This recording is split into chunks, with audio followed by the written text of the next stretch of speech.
ব্যক্তি হিসাবে আওয়ামী লীগের শেখ হাসিনা, উবাইদুল কাদের, আসাদুজ্জামান খান কামাল অপরাধ করেছে। সেই অপরাধ করার জন্য তারা কালেকটিভলি সংগঠিত হয়েছে আওয়ামী লীগের ব্যানারে। সেই কারণে এখন আওয়ামী লীগ নিষিদ্ধ। উনি টেবিলে আলোচনা করতে বলেছেন, সমঝোতা করতে বলেছেন, এরকম শব্দ উনি বলেন নাই, কিন্তু এটা গতকাল ভাইরাল হয়েছে। এটা আমি বলবো যে মিডিয়া কু হয়েছে এটা। এবং এবং এমন একটা কু হয়েছে, এখন তো বিএনপি তো এটার প্রতিবাদও করতে পারবে না। চাইলেই আওয়ামী লীগদের এই মিছিল সমাবেশ বন্ধ করা যাইতো কিনা আমি জানি না। গত 15 বছর চাইলেই আপনি, যাবে না, চাইলেই যাবে না, আপনি আমি চাইলেই শেষ পারবেন না। করি। আমি আমি বলি আপনাকে, আপনি জানেন কিনা গত 15 বছর আন্দোলন সংগ্রামে ছিলেন কিনা আমি জানি না, থাকলে জানতেন। দুইটা জিনিস আমরা জার্মানিতে বন্ধ করেছি। একটা হচ্ছে র্যাবের সাবেক ডিজি বেনজির আহমেদ মিউনিখে আসতেছিলেন অস্ত্র কিনতে এবং পরিদর্শনে।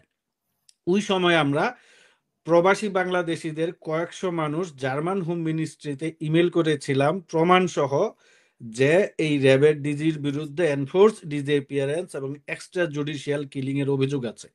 এবং আমরা প্রমাণ হিসেবে চট্টগ্রামের টেকনাফে আওয়ামী লীগের কাউন্সিলর একরাম হত্যার উদাহরণও দিয়েছিলাম, ভিডিও দিয়েছিলাম, অডিও পাঠিয়েছিলাম। সেই ঘটনার প্রেক্ষিতে জার্মান দূতাবাস ডেকে তার ভিসা বাতিল করে দিয়েছিল। হুম। আর কিছুদিন আগে বাংলাদেশ দূতাবাসের সামনে আওয়ামী লীগের লোকজন একটা সমাবেশের ডাক দিয়েছিল। 2 দিন, তারা 2 দিন টানা সমাবেশ করবে। তো সেইটারও আমরা জার্মান পুলিশকে বলেছি যে এরা হচ্ছে বাংলাদেশে গণহত্যাকারী এবং এদের বিরুদ্ধে গণহত্যার অভিযোগ আছে এবং এরা হচ্ছে সেটাই গিয়ে আমরা মাস করছি। কিলার। তারপরে তাদের সমাবেশ একদিন করতে পেরেছে, পরে আমাদের তথ্য যাওয়ার পরে দ্বিতীয় দিন বাতিল করে দিয়েছে। তাহের ভাই যেটা বললেন এটার অর্থ হচ্ছে যেই লোকটা আওয়ামী লীগের অপরাধের সঙ্গে জড়িত না, তারও তো তাহলে আওয়ামী লীগ করার অধিকার আছে, জয় বাংলা স্লোগান দেওয়ার অধিকার আছে। এটা তো সে তো বাংলাদেশে অপরাধ করে নাই। না, এটা তো এইখানে না বাংলাদেশে না হবে, এটা এইখানে ইংল্যান্ডে করবেন তাহের ভাই, কিভাবে আপনি? না আচ্ছা, এইখানে তাহের ভাই আপনাদের আমার মনে হয় বোঝাবুঝিতে আরেক ভাই ঘাটতি ওনাকে আছে। বলতে দেন। না বোঝাবুঝিতে ঘাটতি আছে। ঘাটতিটা হচ্ছে individual crime and collective crime. ওনাকে জি জি বলতে দেন। এখন ব্যক্তি হিসাবে আওয়ামী লীগের শেখ হাসিনা, উবাইদুল কাদের, আসাদুজ্জামান খান কামাল অপরাধ করেছে। সেই অপরাধ করার জন্য তারা কালেকটিভলি সংগঠিত হয়েছে আওয়ামী লীগের ব্যানারে। সেই কারণে এখন আওয়ামী লীগ নিষিদ্ধ। এখন এই আপনার মানে ইউকেতে যারা ব্যানারে আওয়ামী লীগ দাঁড়াতে করে পারে কিনা? তারাও না, আমি আওয়ামী লীগ করতে মারুফ ভাই, পারবে না। আমরা যেটা বলছি আপনাকে যে আওয়ামী লীগ নিষিদ্ধ হবে বাংলাদেশ হয়েছে, ইংল্যান্ডে তো সিদ্ধ হয় নাই আওয়ামী লীগ। হুম। ইংল্যান্ডের পার্লামেন্টে শুনেছি যে এই প্রস্তাব উঠবে যে আওয়ামী লীগ নিষিদ্ধ করার বিষয়ে একটা প্রস্তাব উঠবে। আবু তাহের ভাই আচ্ছা, আপনার বলেন না আমি একটু তাহের ভাই, বলেন, তথ্যটা আমরা কারেকশন ওনাকে করে দেই। এই মারুফ মল্লিক ভাই, আওয়ামী লীগ নিষিদ্ধ হয় নাই, নিষিদ্ধ হয়েছে ছাত্রলীগ। আর কার্যক্রম। আওয়ামী লীগের কার্যক্রম ব্যান্ড হয়েছে, জি আওয়ামী লীগ সাসপেন্ড। দল হিসেবে নিষিদ্ধ হয় নাই। না ব্যান্ডও না। আজকে প্রধান উপদেষ্টা যেটা বলেছেন, উনি for the time being Awami লীগের অ্যাক্টিভিটিস সাসপেন্ড করেছেন।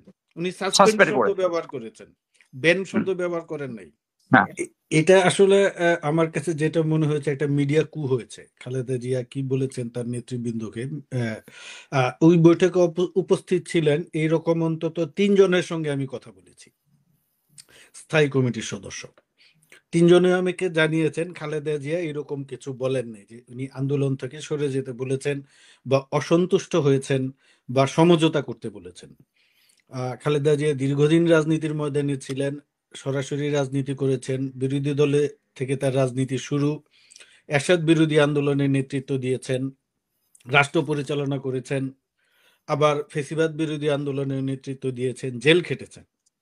তো তার যে বর্ণাঢ্য রাজনৈতিক যে কেরিয়ার, সেই জায়গা থেকে তিনি দলের সিনিয়র নেতৃবৃন্দকে কিছু পরামর্শ দিয়েছেন এবং ছক কষে দিয়েছেন যে কিভাবে ডক্টর ইউনূসের জন্য একটা সম্মানজনক প্রস্থানের পথ রেখে দ্রুততম সময়ে নির্বাচনের মাধ্যমে নির্বাচিত শক্তির হাতে ক্ষমতা হস্তান্তর করা যায়।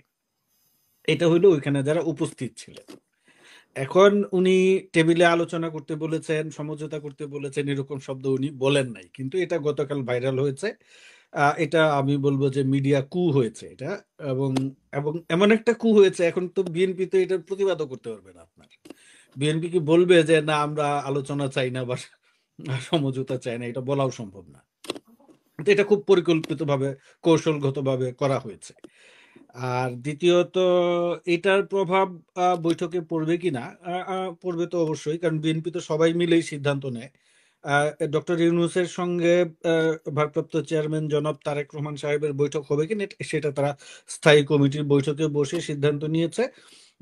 আমি যতটুকু জানি মে মাসে যখন প্রধান উপদেষ্টার বিলেত সফর নির্ধারিত হয়েছিল তখনই বিএনপির পক্ষ থেকে দুঃখিত সরকারের পক্ষ থেকে যোগাযোগ করা হয় যে ডক্টর ইউনূস বিলেতে যাবেন, তো সেইখানে ভারপ্রাপ্ত চেয়ারম্যানের সঙ্গে একটা মিটিং করতে চাই। তো বিএনপির পক্ষ থেকে সেটা গ্ল্যাডলি অ্যাকসেপ্ট করা হয়েছিল যে ঠিক আছে, তো মিটিং হলে তো যেই দূরত্ব আছে বা আলাপ আলোচনার মাধ্যমে সমাধান করা যাবে, এটা একটা বিষয়। কিন্তু সংকটের তৈরি হয় যখন ঈদের আগের দিন ডক্টর ইউনূস ভাষণে বলেন যে এই এপ্রিল মাসে নির্বাচন হবে, কিন্তু বিএনপি তো এর আগে বলেছে ডিসেম্বরের নির্বাচনের কথা বলেছে, এবং এটা কিন্তু বিএনপির দাবি না। সারওয়ার ভাই যেটা বললেন বিএনপি ডিসেম্বরের নির্বাচন চায়, বা আমরা সবাই ইন জেনারেলি বলি এটা বিএনপির দাবি না। বিএনপির প্রথম থেকে দাবি ছিল নির্বাচনী একটা রোড ম্যাপ ঘোষণা করতে হবে সরকারের, এবং সেই দাবির প্রেক্ষিতে কিন্তু আপনার এই এই ডক্টর ইউনূস নিজেই বলেছেন যে ডিসেম্বর মাসে নির্বাচন হবে।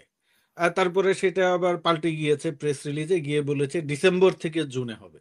তো সেইখানে রাজনৈতিক দলগুলা বা বিএনপি ডিসেম্বরে নির্বাচনের দাবি করেছে বা তাড়াতাড়ি নির্বাচনের দাবি করেছে, আগ বাড়িয়ে দাবি করেছে, এগুলো আমি মনে করি ঠিক না, এগুলো বাকওয়াস কথাবার্তা। কিন্তু এখন তো বিএনপি না বলছে না, ডিসেম্বর এইটা হচ্ছে ডিসেম্বরের আগে। প্রধান উপদেষ্টা একটা টাইমলাইন দিয়েছিলেন 2025-এর ডিসেম্বরে নির্বাচন হবে, ওনার কথা গণমাধ্যমে এসেছিল।